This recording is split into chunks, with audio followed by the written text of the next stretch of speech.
여러분 반갑습니다. 정우 박사입니다. 다들 즐거운 성탄 주말 잘 보내셨습니까?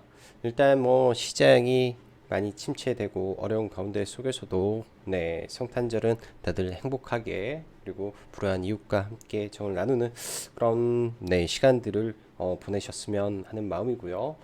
다들 행복한 남은 성탄 밤 즐겁게 보내시기 바랍니다.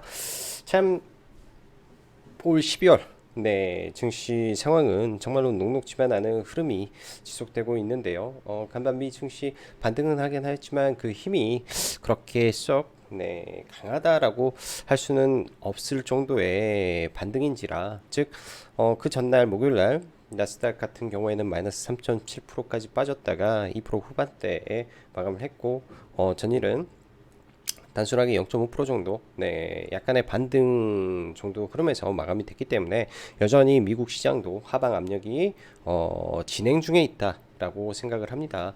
국내 같은 경우에도 연말 대주주 양도세 이슈가 클라이막스를 맞기 위해서는 아마도 월요일 날까지 클라이막스가 진행이 되지 않을까 싶기 때문에 당장 우리 눈앞에 있는 월요일 증시는 낙관적일 수는 없을 것 같고요.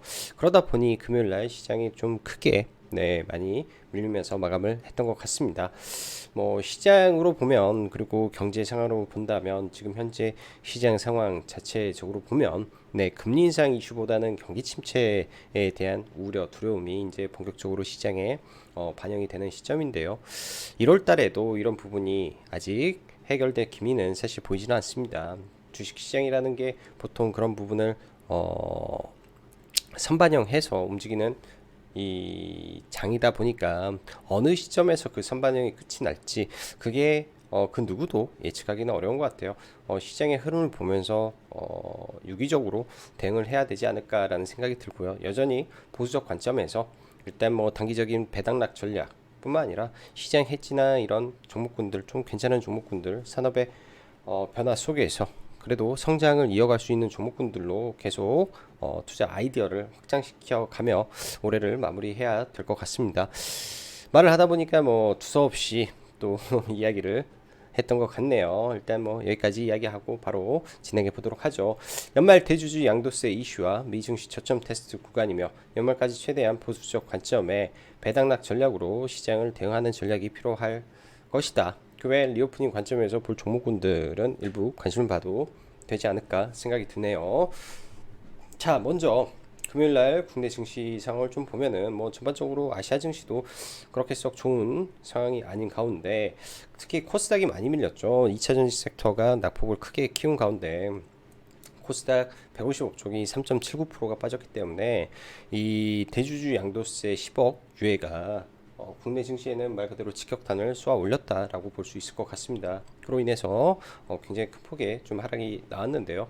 아무래도 월요일 날까지 좀 더 밀릴 가능성이 좀 있어 보인다 정도로 생각이 들고 최근에 고객 예탁금 즉 신용잔고 증가분 대비해서 고객 예탁금이 지속 줄다 보니까 증시의 유동성 부족에 굉장히 좀 실험하고 있는 시장 모습이고요. 그러다 보니 금요일날 뭐 전약 후약으로 끝나는 모습이 이어졌다라고 생각이 드네요.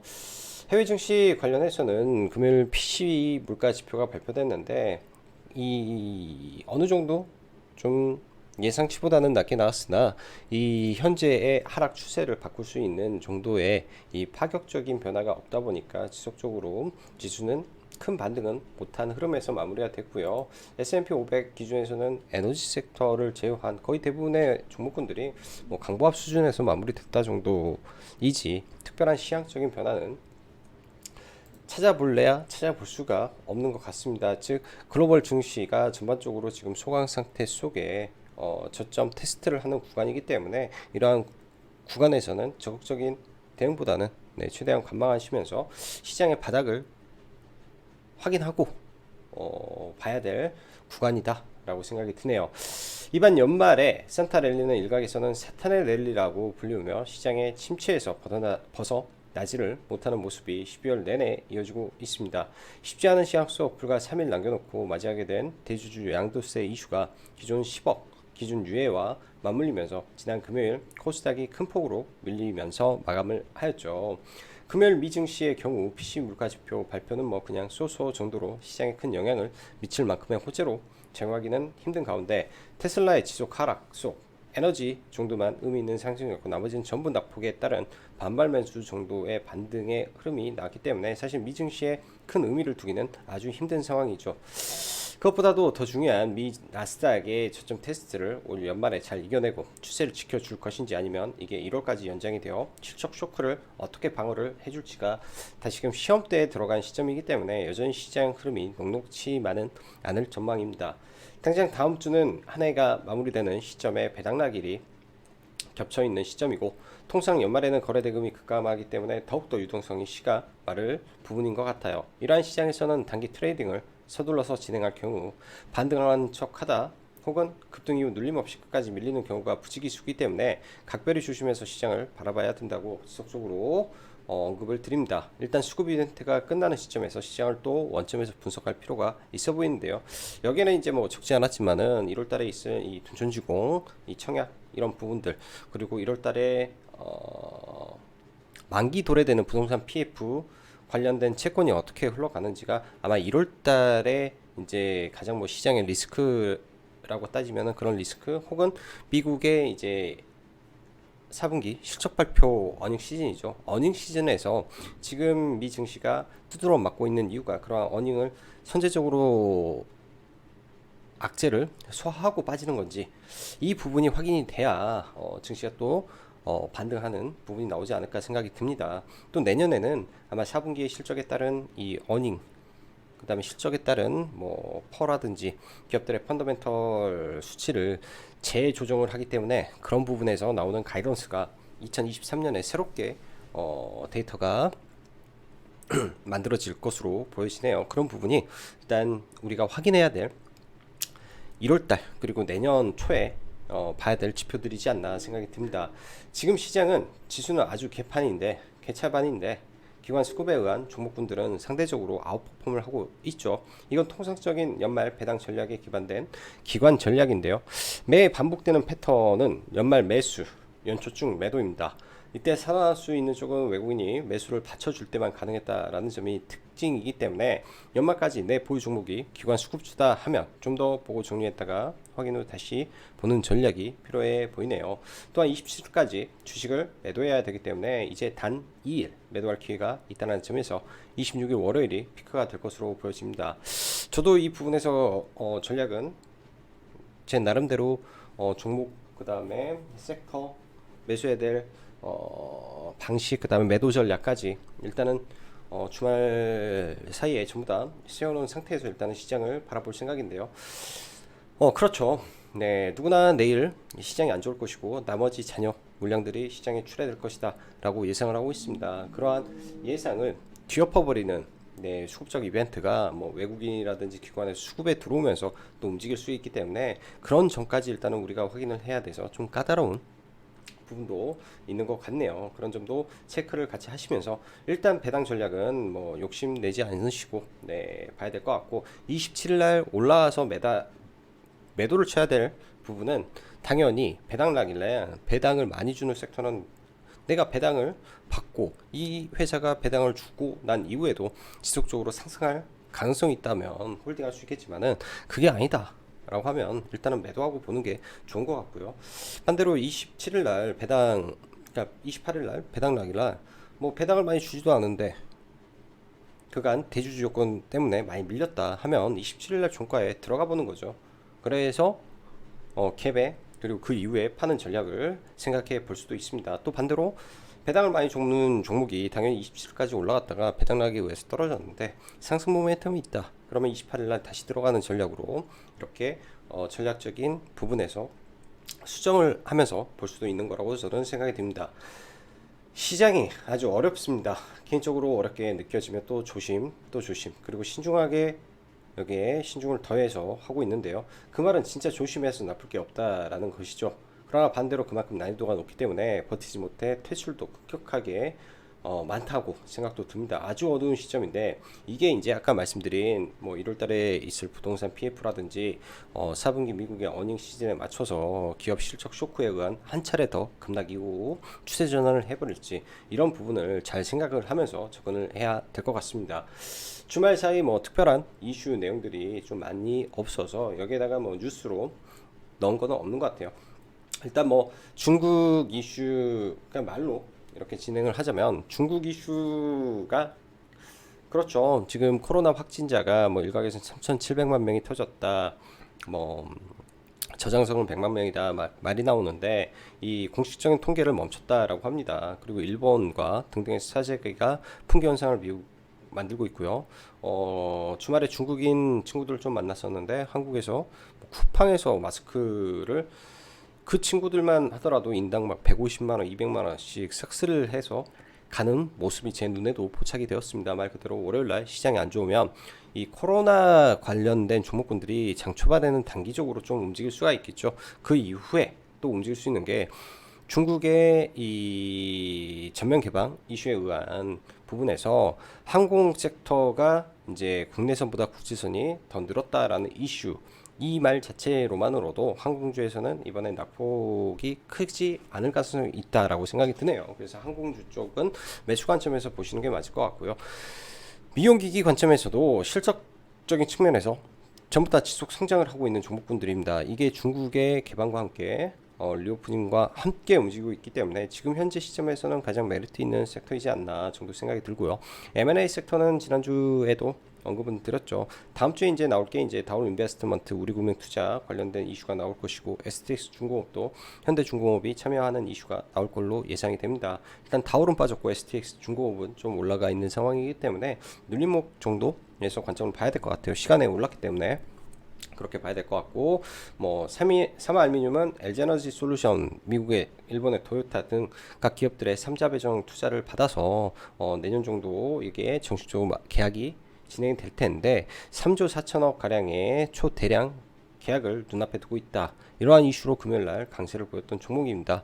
일단은 눌림을 좀 보고요. 거래가 많이 들어왔기 때문에 눌림목에서 한 번 정도 볼 수 있지 않을까 생각이 드는 종목이네요. 그리고 마지막으로 시장이 안 좋을 때는 상한가 가는 종목이 강하죠. 목요일날 금비라는 종목이 이 한동훈 관련주로 해서 상한가를 갔었는데 박스권 돌파 흐름 속에서 올라간 이후 눌림을 주고 굉장히 강한 모습을 보였습니다.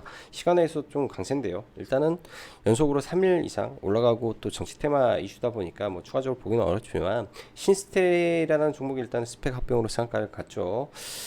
꼭 그렇게 되리라는 법은 없어요. 핑거스토리도 스펙 합병에서 3연상을 갔었는데 신스틸도 그런 형태의 모습이 나오지 않을까 뭐 생각도 해보고요. 그래서 만약에 그런 비슷한 형태에 나와서 시장에 테마가 비어있는 상태에서 강세를 보인다면 이 또한 당일 관심 종목으로 볼 수 있는 종목이라고 저는 생각을 합니다. 금요일날 시장 보시다시피 뭐 시총 상위 종목군들 뭐 코스피 기준에서 LG전자 딱 한 종목 그리고 코스닥은 전멸입니다. 말 그대로 시장 침체 굉장히 어려운 부분이라 이럴 때는 최대한 감안하시면서 내가 정말로 들어가야 될 구간에서 정말 이게 눌림목이다 생각이 들면 종가 부분에서 대응을 하고 마무리하는 게 가장 지금은 나은 것 같아요. 들락날락 잘못하다가는 이런 구간에서 손실이 더 확대되기 때문에 물려있다면 아싸리 가만히 있는 게 낫고요. 자신 없다면 관망하는 게 낫고 정하고 싶다면 배당락 전략으로 시장을 바라보는 게 좀 더 유리하지 않을까 생각이 듭니다. 자, 지수적 관점에서 볼게요. 해외 증시 나스닥 반등은 했는데 이 하락의 폭의 절반도 제대로 돌지는 못했습니다. 그래서 보면은 이 하락의 폭에 그러니까 이 음봉의 반이라도 돌렸으면 좀 괜찮은데 그러지 못했다라는 점 그리고 월요일날 미 증시는 휴장이다라는 점에서 국내 증시가 뭘 참고해서 움직일 수 있는 부분이 좀 약하지 않나 생각이 들어요. 그리고 미국 시장이 여기서 반등 못하고 다시 밀렸을 때 저점 테스트를 하기 때문에 그 저점 테스트를 하는지 까지도 염두에 둬야 돼서 쉽지 않은 시장일 것 같습니다.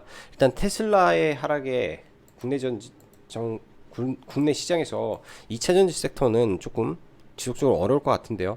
대형주부터 계속 보도록 하죠. 삼성전자는 당연히 제가 볼 때는 뭐 50만원, 5만원 초반대까지 밀릴 가능성이 있고 SK하이닉스도 마찬가지 관점에서 지금은 추세가 완전히 이탈돼 버렸기 때문에 저점인 7만원까지도 저는 염두에 두고 봐야 되지 않나 생각이 듭니다. LG 에너지 솔루션 올해 대형주 중에서는 가장 아웃퍼폼을 보였던 종목이죠.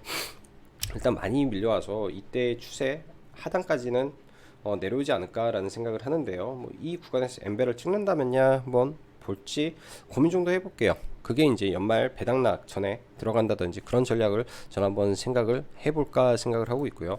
코스피 우량 집단에서는 포스코홀딩스만 유일하게 최대 강세 종목이라고 볼 수 있을 것 같습니다. 제일 강한 종목이고요.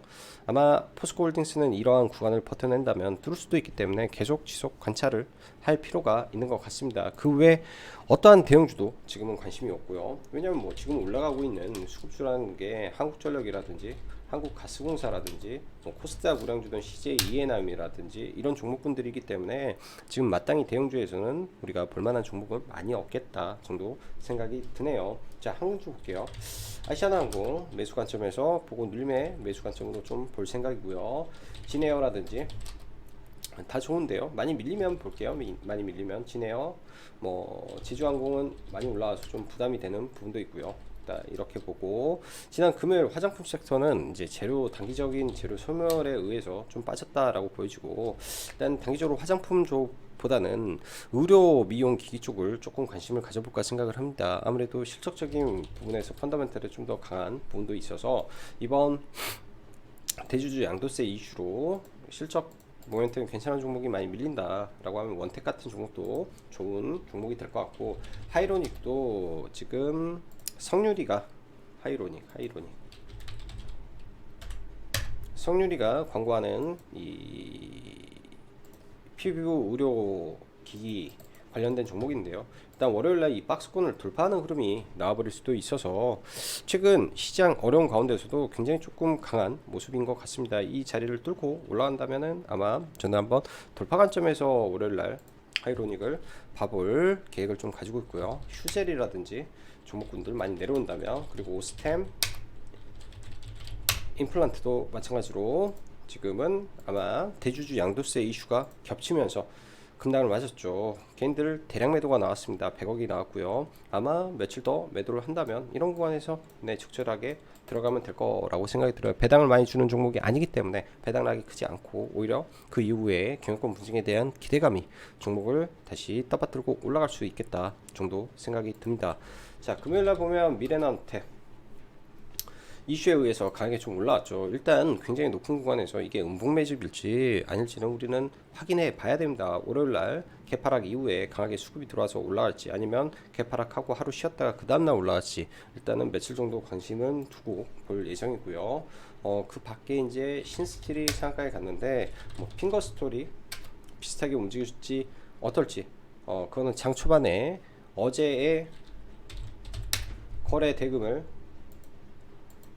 이게 점상이라고 보기도 그렇겠다. 아침에 시가에 엄청난 거래 대금이 들어오면서 올라간다면야 좀 봐볼 수 있지 않나 정도 생각이 드네요. 일단은 좀 체크는 하고 봐야 될 것 같고요. 해지 관련해서는 단기적으로 좀 많이 밀리긴 했으나, 일단 바로 보는 것보다는 코로나 관련해서 웰크론이라든지 가장 뜨거웠던 종목군들 있죠.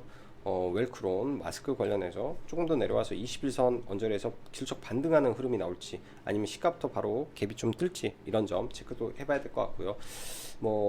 국제약품이라든지 가장 먼저 올랐던 종목군들이 많이 밀렸습니다. 많이 밀린 상태에서 실적 반등 흐름 나올지, 이 감기약 관련해서 나올지도 체크를 해봐야 될 것 같고요. 마지막으로 사마 알미늄이라는 종목이 이제 금요일날 거래 대금을 상당히 많이 키웠습니다. 과거를 보면 얘가 이제 이렇게 급등을 하고 거래 대금이 있음에도 불구하고 항상 많이 밀렸다가 다시 올라가는 약간 변태적인 습성도 많이 줍니다. 거래가 터졌다가 항상 밀렸다가 가는 그런 스타일도 많은 것 같아요. 그러면은 월요일날 당장 오전에 안 가면은 좀 밀렸다가 오후장에 이런 낙폭을 축소하면서 올라오는 그런 성격도 보여줄 수 있겠죠. 그런 형태로 가는지 저는 지켜보고, 올라갔을 때는 아마 매매를 안 할 건데 많이 밀려서 적정한 구간에서 매수세가 멈춘다면 지켜볼 생각입니다. 레고캠바이오도 금요일날 거래를 많이 터뜨리면서 1조 6천억이라는 기술수출 잭팟을 터뜨렸다라는 이슈로 갭을 들었는데요. 일단 정확하게 언제 얼마큼의 선지급금을 받겠다라는 이 내용이 안 나오다 보니까 책매물이 상당히 많이 쏟아졌던 것 같습니다. 거래 대금 많아요. 거래 대금 많은데 이 상태에서 그냥 쭉 밀려버리면 끝나버리는 거고, 이 상태를 돌려주는 흐름이 나오는 걸 확인하고 봐야 될 것 같습니다. 뭐든 그렇습니다. 음봉 매집이라는 것은 이 음봉 자체로 우리가 확신할 수는 없습니다. 이 음봉이 매집이 됐다라는 것은 그 이후에 이 음봉을 잡아먹고 올리는 세력이 매집을 했다라는 거기 때문에 추가적인 하락이 안 나오고 이 매물을 잡아먹는 흐름이 나왔다라고 했을 때, 그때서야 우리는 이게 맞는 매집이었다라고 확인하는 거지, 단순하게 거래량, 거래대금, 그다음에 캔들의 모양, 위치만 보고는 판단하기는 어렵다라고 봅니다. 그래서 내일 마이너스가 떨어져서 흘러가더라도 그러한 위치를 지켜주고 올라가는 모습이 나온다면 음봉 매집 성격으로 종목이 진행이 되고 있다라고도 판단을 해볼 수 있을 것 같네요. 자, 저도 오늘 영상에서는 제가 말의 속도를 굉장히 좀 빨리 한 것 같습니다. 여러 가지 종목군들을 다 보면서 이야기도 하고 싶은데 뭐 시간적인 부분에서 여유가 없다 보니까 상당히 좀 제 나름대로는 지금 말을 굉장히 빨리 하면서 이야기를 하는데요. 많은 내용의 정보 전달을 드리고 싶어서 그런 점이고요. 자, 인수합병 관련해서 자, STX 중공업 시간에 일단 좀 올랐는데요. 갭 뜨고 밀리면서도 이런 구간들을 지켜주는 흐름이 나오는지 봐야 될 것 같습니다. 연내에 아마 이런 예비 입찰 참여자들의 윤곽이 나올 텐데요. 그런 부분에서 누가 우선적으로 우선 협상 대장이 되는지, 그리고 그게 한국조선해양이 된다면 이거는 호재로 작용을 하기 때문에 그런 부분에 대한 가능성은 열려놓고 좀 봐야 될 것 같고, 지금 제가 기사를 안 가져왔는데요. 일단 우리금융그룹이 단독으로 아마 다올 인베스트먼트를 인수를 할 예정이다라는 이슈가 주말 사이에 나왔습니다. 그런 이슈가 있다면 우리금융 지주면 당연히 큰 기업이 가져가기 때문에 뭐 이런 부분도 먹고 올라갈 수 있기 때문에 금요일날 다올도 함께 봐야 될 종목이라고 생각이 들고요. 변압기 섹터도 굉장히 좋은 종목군들이 많은데요. 당연히 이만큼 올랐기 때문에 대주주 양도세 물량에 대한 부담이 저는 많을 거라고 봅니다. 이런 종목이 쏟아내버리면 저는 땡큐다 하고 보지 않을까 싶습니다. 그렇게 많이 흘러내려준다면은 그때 종목군들을 봐야 되고, 이 외에도 수많은 종목군들이 이제 배당락 기준에서 많이 움직일 텐데요. 과거에는 여러분들도 아시다시피 셀트리온이 이 배당락 전략에서는 최고의 종목이었습니다. 매번 배당락 때 엄청난 갭을 들어주는 종목이 바로 셀트리온이었는데요. 요 몇 년에는 좀 그게 좀 바뀐 패턴이라 그 점 생각하면서 봐야 되고, 제약바이오는 통상적으로 배당이 많이 없잖아요. 그래서 상대적으로 잘 올라간다. 뭐 의미 있는 종목군들의 배당락은 웬만해서 잘 올라가더라. 뭐 이런 관점에서 종목군들을 보고 배당락 전략을 제약바이오에서 종목을 조금 압축해서 보는 것도 괜찮습니다. 왜? 배당이 없기 때문에 배당락 떨어져서 배당락일날 마이너스가 안 난단 말이에요.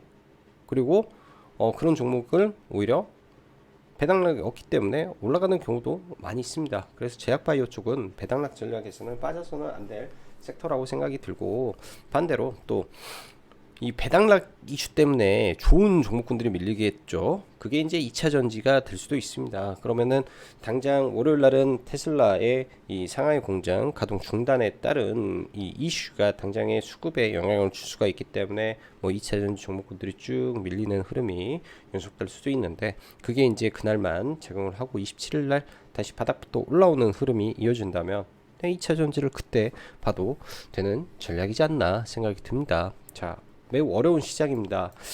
저도 좀 어렵고 좀 그런데요. 금요일날 뭐 손절도 하고 뭐 쉽지 않은 흐름이었던 것 같아요. 뭐 약수익 정도, 약손절 정도 해서 금요일도 마무리가 쳤었는데, 금요일 같은 경우에는 많은 종목은 매매 안 했고요. 뭐 한 3종목 정도 들어가서 SCI 평가 정보는 손절을 좀 하고, 미래 나노텍도 한 번 손절, 한 번은 뭐 약수익 정도로 끝났던 것 같습니다. 그래서 매매는 여러 번 했던 거는 미래 나노텍 정도 해서, 여기는 이제 뭐 본전 매도, 이것도 시간의 첫 타임에 그냥 전략 매도해서 한 1% 정도 뛰게 하고, 여기에서 이제 나머지 뭐 한 3% 정도 해서 뭐 수익은 좀 보고 나오긴 했는데 녹록치 않은 시장이었던 것 같아요. SCI는 손절을 좀 했고요. 이거는 손절이 된 거고, 그다음에 코이즈 같은 경우에는 수익을 보긴 했는데 여기서 좀 물려가지고 들어가서 뭐 일부 본전에서 좀 줄이고 오전에 갭을 좀 들 때 네, 추가 매수해서 전량 매도 한 개 뭐 금요일날 매매 거의 대부분이었지 않나 라는 생각이 듭니다. 그 밖에 이제 뭐 레고캠 바이오는 뭐 짜잘하게 손절 나은 거라 의미가 없고 예. 그만큼 종목을 많이 매매하기가 참 어려운 것 같기 때문에 최대한 보수적으로 시장 바라보시면서 대응하시면 좋을 것 같아요. 자, 연말 전에 이제 뭐 가입 라이브 방송 진행하고 있기 때문에 관심 있으신 분들은 카페 확인하셔서 진행하시면 될 것 같습니다. 자, 오늘도 영상 시청해 주셔서 감사하고 남은 성탄 즐겁게 보내시기 바랄게요. 여기까지 짱구 박사였습니다. 감사합니다.